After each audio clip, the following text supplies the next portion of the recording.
Hello అండి, అందరికీ నమస్తే. ఈరోజు పచ్చి రొయ్యలు తోటకూర కాడల పులుసు చేస్తుంది. వీటిని తోటకూర కాడలు అంటారు. తోటకూర పెద్ద పెద్దగా పెరుగుతాయండి.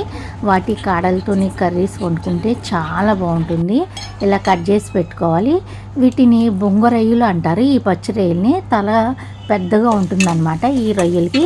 వాటిని శుభ్రంగా కడిగి ఆయిల్లో ఫ్రై చేసి పక్కన పెట్టుకోవాలి. అదే ఆయిల్లో ఉల్లిపాయ వేసి వేయించుకోవాలి.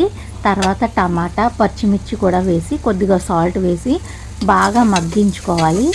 మగ్గిన తర్వాత ధనియాలు, జీలకర్ర పొడి, పసుపు, కారం మన టేస్ట్కి సరిపడగా వేసుకోండి.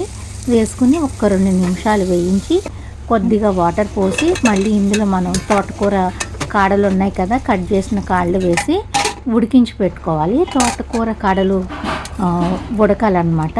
ఆ తర్వాత ఇందులోని మనం వేయించి పెట్టుకున్న పచ్చిరొయ్యలు వేసేసుకోవాలి. వేసి అందులోనే మనం చింతపండు గుజ్జు వేసుకోవాలండి. పులుసు కదా మనం చేస్తుంది. కూరకి సరిపడిగా చింతపండు పులుసు వేసి ఉడికించి స్టవ్ ఆఫ్ చేయడమే. రెడీ అయిపోయిందండి పచ్చిరొయ్యలు తోటకూర కాడల పులుసు. అన్నంలోకి చాలా బాగుంటుంది. తప్పకుండా ట్రై చేయండి. ఈ వీడియో కనుక మీకు నచ్చినట్లయితే లైక్ చేయండి, షేర్ చేయండి, సబ్స్క్రైబ్ చేసుకోండి. మళ్ళీ మరొక వీడియోలో కలుద్దాం. అంతవరకు బాయ్ బాయ్ ఫ్రెండ్స్.